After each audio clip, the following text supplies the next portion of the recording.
আজ অনেক দিন পর তোমাদের ক্লাস নিচ্ছি। তোমরা নিশ্চয়ই ভাবছো যে ম্যাম হঠাৎ আজকে ক্লাস নিতে এসেছেন কেন।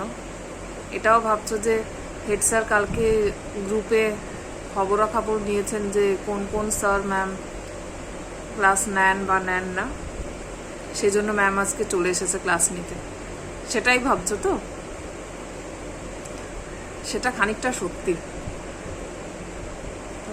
কিন্তু আসল কথা হচ্ছে যে আমি খুব ব্যস্ত হয়ে পড়েছিলাম, কারণ রিসেন্টলি কন্যাশ্রীর কাজ চলছে স্কুলে।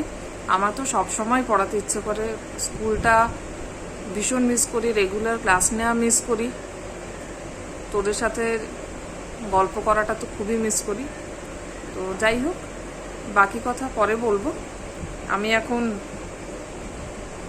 লেসনটা স্টার্ট করি। আচ্ছা, আমি ইউটিউব লিঙ্কটা শেয়ার করেছিলাম, ওটা আশা করি তোমরা একটু দেখে নিয়েছো। তো আগের দিন আমি পেজ নাম্বার 44 অবধি পড়িয়েছিলাম।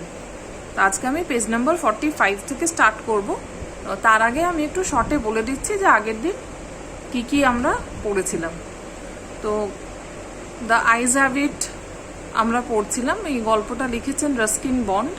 তো গল্পটা যখন শুরু হচ্ছে আমরা তখন দেখছি যে একটি ছেলে সে ট্রেনে করে কোথাও একটা যাচ্ছে এবং ছেলেটি চোখে দেখতে পায় না, আর সেই কম্পার্টমেন্টে একটি মেয়ে উঠলো। এবার ছেলেটি বেশ আগ্রহী হয়ে উঠলো, কৌতূহলী হয়ে উঠলো মেয়েটির ব্যাপারে, যে মেয়েটিকে কেমন দেখতে, সে কোথায় যাচ্ছে, এইসব জানার জন্য সে মেয়েটির সাথে ভাব জমাতে শুরু করলো। আর এর মধ্যে ও আর একটা জিনিস করলো, সেটা হচ্ছে যে ও খুব চেষ্টা করতে লাগলো যাতে মেয়েটি বুঝতে না পারে যে ও অন্ধ। তো এইভাবেই কথাবার্তা চালাচ্ছিল। তো কথাবার্তা হতে হতে জানা গেল যে ছেলেটি দেহরাদুন যাবে। মেয়েটিও ইচ্ছা প্রকাশ করলো যে সেও দেহরাদুন যেতে পারলে খুব ভালো হতো, তার পাহাড় খুব ভাল লাগে। অক্টোবরে পাহাড়গুলো জংলি ডালিয়ায় ঢাকা পড়ে যায়, তো সেসব দেখতে তার খুব ভালো লাগে। এই সমস্ত কথাবার্তা হতে হতে আমাদের গল্পটা এগোতে লাগলো। এবার আমরা দেখব যে এবার ছেলেটা জানলার বাইরে দিয়ে কি দেখা যাচ্ছে না যাচ্ছে সেই নিয়ে একটু আলোচনা করছে, যাতে সে যে চোখে দেখতে পায় এই ধারণাটাকে আরো দৃঢ় করা যায়। তো যাই হোক, মেয়েটি জিজ্ঞেস করছে যে আচ্ছা, জানলার বাইরে দিয়ে কি দেখা যাচ্ছে, do you see any animals? এই অবধি পড়িয়েছিলাম। আজকে আমি পেজ 45 থেকে স্টার্ট করছি। তো মেয়েটি জিজ্ঞেস করলো যে জানলা দিয়ে কি কোনো অ্যানিমাল দেখা যাচ্ছে? No, I answered quite confidently. আমি বেশ আত্মবিশ্বাসের সাথে উত্তর দিলাম যে না, কোনো অ্যানিমাল দেখা যাচ্ছে না। I knew that there were hardly any animals left in the forest near Dehra. কারণ আমি খুব ভালোভাবে জানতাম যে দেহরাদুনের আশেপাশে যে জঙ্গল, সেখানে আর কোনো পশু নেই, কারণ জঙ্গল অনেকটাই কেটে কুটে ঘরবাড়ি করে ফেলা হয়েছে, পার্ক টার্ক বানানো হয়েছে। I turned from the window and faced the girl, and for a while we sat in silence. তো ছেলেটি বলছে যে এবার আমি জানলার দিক থেকে মুখ ফিরিয়ে মেয়েটির মুখের দিকে চেয়ে খানিকক্ষণ বসে রইলাম, এবং আমরা চুপচাপ বসে রইলাম, কোনো কথা হলো না। You have an interesting face, I remarked. এই লাইনটা খুব ইম্পর্টেন্ট, এটা থেকে প্রশ্ন আসে। তো আমি হঠাৎ বললাম যে তোমার চেহারাটা তো খুব interesting. I was becoming quite daring, but it was a safe remark. ছেলেটি বলছে যে আমি ধীরে ধীরে বেশ সাহসী হয়ে উঠছিলাম, কিন্তু এটা সেফ রিমার্ক, নিরাপদ একটা মন্তব্য। Few girls can resist flattery. খুব কম মেয়েই ফ্ল্যাটারি অপছন্দ করে, মানে ফ্ল্যাটারিটা আটকাতে পারে। মানে কি, ফ্ল্যাটারি মানে হচ্ছে প্রশংসা বা তোষামোদ করা। হয়তো আমি দেখতে ততটাও ভালো নই, কিন্তু আমাকে বলা হলো যে বাবা তোমাকে কি সুন্দর দেখতে। তো লেখক বলছেন যে মেয়েরা, মানে ছেলেটি বলছে যে মেয়েরা প্রশংসা রিফিউজ করতে পারে না, মানে প্রশংসা করলেই মেয়েরা গলে যায়। দেখ আমার মনে হয় প্রশংসা সবারই ভালো লাগে, কি ছেলে কি মেয়ে। তো যাই হোক, she laughed pleasantly, a clear ringing laugh. এবার মেয়েটি খুব সুন্দর করে হাসলো, একদম স্পষ্ট, একদম যেন সেই নুপুরের মতো ছন্দময় হাসি। It's nice to be told I have an interesting face. তো মেয়েটি বলছে যে বাহ, আমার মুখটা ইন্টারেস্টিং, এটা শুনতে তো বেশ ভালোই লাগলো। I am tired of people telling me I have a pretty face. তো মেয়েটা আবার বলছে যে লোকের কাছে শুনে শুনে ক্লান্ত হয়ে গেছে যে আমার মুখটা নাকি খুব সুন্দর। এই তুমি যে বললে যে আমার মুখটা ইন্টারেস্টিং, এটা আমার কাছে বেশ নতুনত্ব শোনালো। Oh so you do have a pretty face, thought I. তা আমি মনে মনে ভাবলাম যে ও আচ্ছা, তার মানে তুমি সুন্দরী। ওই যে মেয়েটা বলেছে যে লোকে আমাকে বলে যে আমি দেখতে খুব সুন্দর, ওটা থেকে ছেলেটা তার মানে একটা ইনফরমেশন পেলো যে মেয়েটা সুন্দরী। অ্যালাউড আই সেড, আমি জোর গলায় বললাম, মানে আমার মানে মুখ দিয়ে বললাম আর কি। মুখ দিয়ে তো বলবেই, মানে বলতে চাইছে যে আগের কথাটা যে ও আচ্ছা তুমি সুন্দর, এই কথাটা মনে মনে বলেছিল। এবার নেক্সট যেটা বলছে এটা জোরেই বলল। Well, an interesting face can also be pretty. তো ছেলেটা বলছে যে তা ইন্টারেস্টিং মুখও তো প্রিটি হতে পারে, সুন্দর হতে পারে। আচ্ছা, এখানে একটা ব্যাপার আছে, ইন্টারেস্টিং মানে যেটা আমাদের আগ্রহ তৈরি করে। ধর আমি যদি বলি যে আমি একটা সিনেমা দেখলাম, খুব ইন্টারেস্টিং সিনেমাটা, তো তোদের শুনে কি মনে হবে যে মানে সিনেমাটা দেখতে ইচ্ছে করবে। এবার কেন ইচ্ছে করবে? সিনেমাটা কি ধরনের, romantic cinema, thriller cinema, detective গল্প, নাকি ভূতের সিনেমা, নাকি নাচের সিনেমা, নাকি গানের সিনেমা, সেটা কিন্তু বোঝা যাবে না। শুধু এটাই বোঝা যাবে যে সিনেমাটা দেখতে বেশ মানে একটা কৌতূহল বোধ করেছি আমি। তো ইন্টারেস্টিং কোনো জিনিসকে যদি ইন্টারেস্টিং বলা হয়, তার মানে হচ্ছে সেটা তোমার মনে ইন্টারেস্ট জাগাবে, একটা আগ্রহ জাগাবে। এবার সেটা কিসের প্রতি আগ্রহ জাগাবে সেটা ক্লিয়ার নয়। এবার এখানে যে ইন্টারেস্টিং ফেস বলেছে, এখানে ধর দেখা যাচ্ছে, কথার কথা বলছি, ধর মেয়েটার মুখে যদি ধর একটা অ্যাসিড আক্রান্ত মেয়ের মুখ, সেটাকে দেখেও কিন্তু ইন্টারেস্টিং বলা যায় যে মুখটা একদম বিকৃত হয়ে গেছে, বা হয়তো নাকটা গলে গেছে বা ঠোঁটটা গলে গেছে, সেই জন্য মানে একটা আগ্রহ তৈরি হয় যে মানে মুখটা কেমন, একটু দেখি তো কি কি কতটা অক্ষত আছে, কতটা ক্ষতিগ্রস্ত হয়েছে, সেটা দেখার জন্য মানুষের আগ্রহ জন্মাতে পারে। একটা বিকৃত মুখও ইন্টারেস্টিং হতে পারে, আবার একটা সুন্দর মুখও ইন্টারেস্টিং হতে পারে। তো এখানে ছেলেটা বেশ চালাকি করে মানে কমেন্টটা দিল যে মুখটা ইন্টারেস্টিং, কারণ অ্যাকচুয়ালি তো ছেলেটা বুঝতে পারছে না যে মেয়েটা দেখতে সুন্দর কি না, কিন্তু এই যে কমপ্লিমেন্টটা দিল তার জন্য কথায় কথায় ছেলেটি জানতে পারলো যে মেয়েটি সুন্দরী।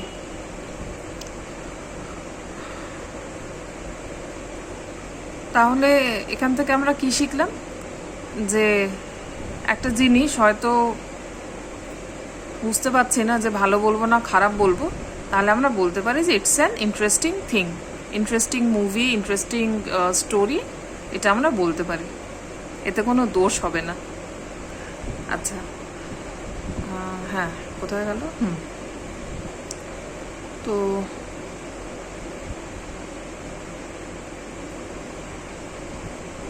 আচ্ছা, হ্যাঁ, ইন্টারেস্টিং বললো। এবার ছেলেটা বলেছে যে well, and interesting face can also be pretty. এরপর মেয়েটা বলছে, you are a very gallant young man, she said, but why are you so serious. এবার মেয়েটা বলছে, বাবা তুমি তো খুব সাহসী, এরকম বলছো, একটা মেয়েকে এরকম কমপ্লিমেন্ট দিচ্ছ, কিন্তু তুমি এত গম্ভীর কেন? I thought then I would try to laugh for her. তা আমি ভাবলাম যে ও আচ্ছা, আমাকে সিরিয়াস লাগছে, তাহলে আমি ওর জন্য একটু হাসবো। But the thought of laughter only made me feel troubled and lonely.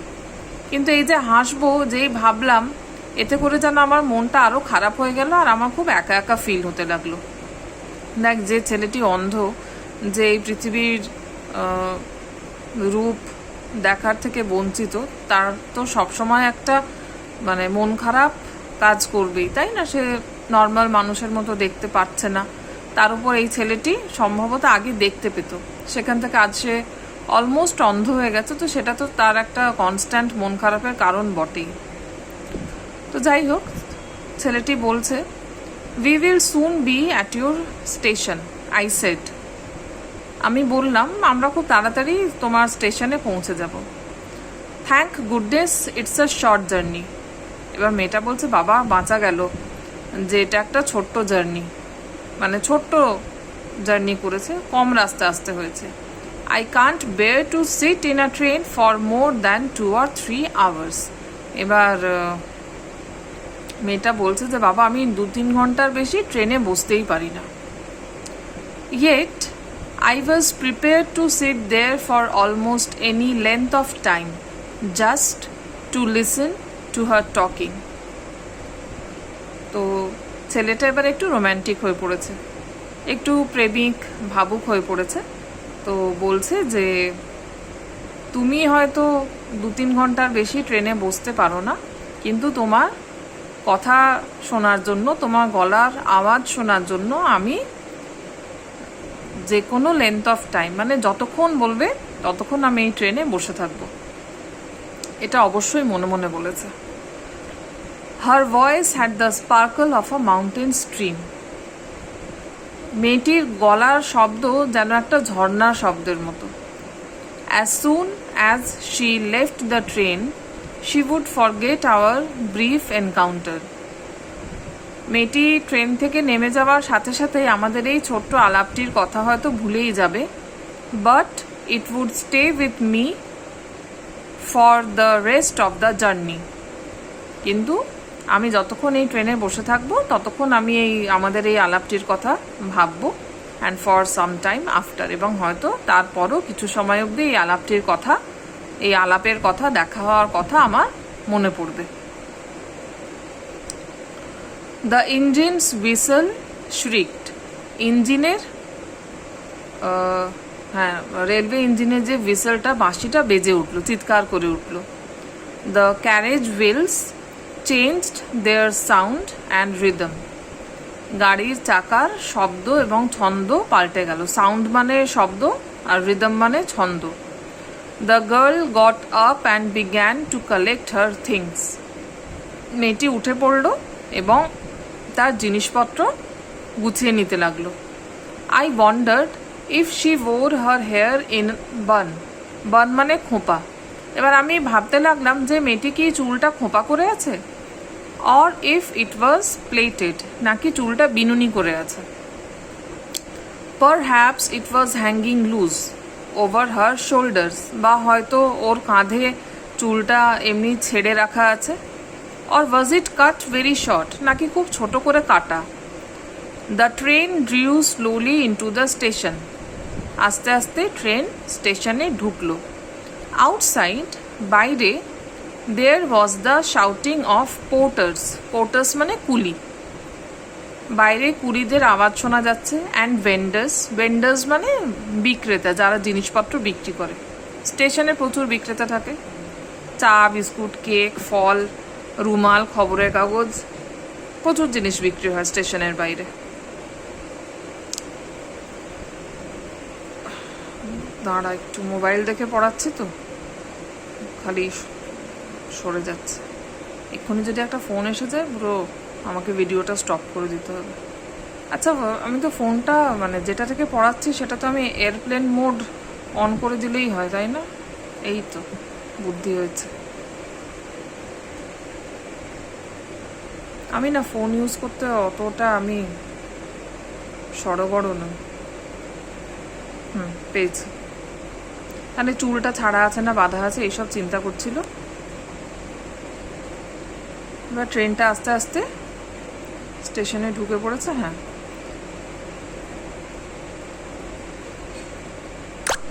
A high pitched female voice near the carriage door. একটা খুব উঁচু গলা শোনা গেল, একজন মহিলার গলা শোনা গেল ট্রেনের দরজার ঠিক মুখটায়। That voice must have belonged to the girl's aunt. এই গলার আওয়াজটা নিশ্চয়ই ওই মেয়েটির আন্টের। আন্ট মানে মাসি বা পিসি। Good bye, the girl said. এবার মেয়েটি বাই বাই করে চলে গেল। She was standing very close to me, so close that the perfume from her hair was tantalizing. মেয়েটি আমার খুব কাছে দাঁড়িয়েছিল, এতটাই কাছে যে তার চুলের সুগন্ধ আমার নাকে সুড়সুড়ি দিচ্ছিল। ট্যান্টালাইজিং মানে যেটা আমাদের মানে সেন্সটাকে মানে নাড়া দেয়। যেমন ধর খুব সুন্দর পারফিউমের গন্ধ শুঁকলে আমাদের ভালো লাগে, নাকে এসে লাগলে ভালো লাগে। ট্যান্টালাইজিং মানে একটা ভালো লাগার অনুভূতি তৈরি করা। আর কিসের গন্ধ ভালো লাগে? খুব প্রিয় খাবারের গন্ধ যদি নাকে এসে লাগে খুব ভাল লাগে না? হঠাৎ যদি বিরিয়ানির সেন্ট পাই খুব ভাল লাগে, ইলিশ মাছের সেন্ট খুব ভাল লাগে। এখন বর্ষাকাল পড়েছে, আমরা সবাই ইলিশ মাছ খাবো। হ্যাঁ, আচ্ছা, তো যাই হোক, I wanted to raise my hand and touch her hair. আমার খুব ইচ্ছে করলো যে আমি হাত তুলে একটু ওর চুলটা ছুঁয়ে দেখি, বাট শি মুভড অ্যাওয়ে, কিন্তু ও সরে গেল। দেখ, ছেলেটি খুবই ভাবুক হয়ে পড়েছে, খুব প্রেমিক হয়ে পড়েছে। ওর ইচ্ছে করলো যে এই যে মেয়েটিকে ওর খুব ভালো লেগেছে, ওর চুলটা একটু ছুঁয়ে দেখতে। কিন্তু সেটা কি সম্ভব? একটা ট্রেনে অজানা, অচেনা, অপরিচিতা একটি মেয়েকে কি স্পর্শ করা সম্ভব? সেটা শোভনীয় নয়। সম্ভব, সিনেমায় গল্পে সবই সম্ভব। তো যাই হোক, তা আমাদের এই যে গল্পের যে নায়িকাটি, সে সরে গেল, ছেলেটি চুলটা স্পর্শ করতে পারল না। Only the scent of perfume still lingered where she had stood. শুধুমাত্র ও যেখানে দাঁড়িয়ে ছিল সেখানে ওই সুগন্ধটা খেলা করতে লাগলো। আচ্ছা, এখানে এই যে কথাটা সেন্ট অফ পারফিউম, তোরা বলবি যে ম্যাম সেন্ট পারফিউম তো একই জিনিস। একই জিনিস ঠিকই, তবে আমার মনে হয় সেন্ট হচ্ছে সুগন্ধ, যে কোনো সুন্দর স্মেল হচ্ছে সেন্ট। কিন্তু পারফিউম হচ্ছে যেটা আর্টিফিশিয়াল কোনো বস্তু থেকে যে সেন্ট আসে সেটাকে পারফিউম বলে। রান্না খাবারের যে গন্ধ সেটা কিন্তু সেন্ট, কারণ রান্নাটা সব ন্যাচারাল ইনগ্রিডিয়েন্ট উপকরণ দিয়ে তৈরি হচ্ছে। কিন্তু পারফিউম যেটা শ্যাম্পুর গন্ধ বা ডিও বা যেটা পারফিউম আমরা লাগাই সেগুলো তো আর্টিফিশিয়াল। তো আমার মনে হয় সেজন্য সেন্ট অফ পারফিউম বলেছে, মানে ওর যে এই পারফিউম, চুলের যে শ্যাম্পুর যে সুগন্ধ, সেটার কথাই মনে হচ্ছে আলাদা করে বলেছে। এই মোবাইলটা আমি প্রায় আমার মানে মুখেই ফেলে দিতাম এবারে। পড়াতে পড়াতে খেয়াল হয়নি যে মোবাইলটা মুখের খুব কাছে ধরে আছে। There was some confusion in the doorway. দরজার কাছে একটা কিরকম একটা গোলযোগ হলো। কনফিউশন মানে এমনি বিভ্রান্তি, গোলযোগও বলে। A man getting into the compartment. একটি লোক কম্পার্টমেন্টের ভেতরে ঢুকছিল, ট্রেনের কামরায় ঢুকছিল। স্ট্যামার্ড অ্যান্ড অ্যাপোলজি, বিড়বিড় করে যেন কাউকে অ্যাপোলজি দিল, মানে ক্ষমা চাইলো যেন কারো কাছে। অ্যাপোলজি মানে ক্ষমা চাওয়া। দেন দ্য ডোর ব্যাংড, তারপরে দুম করে দরজা বন্ধ হয়ে গেল। And the world was shut out again, এবং পৃথিবীটা আবার বাইরে বন্ধ হয়ে গেল। I returned to my birth, আমি জানলার পাশ থেকে আমার সিটের কাছে ফোন এসে গেছে, একটু কাটছি, ডিস্টার্ব হলো না? সরি। আমি আবার আমার সিটে চলে এলাম, মানে ও জানলার কাছে সরে গেছিল, ও আবার সিটে চলে এলো। The guard blew his whistle and we moved off. গার্ড বাঁশি বাজালো আর আমরা আস্তে আস্তে সরে গেলাম। Once again I had a game to play and a new fellow traveller. এই লাইনটা খুব ইম্পর্টেন্ট। ওয়ান্স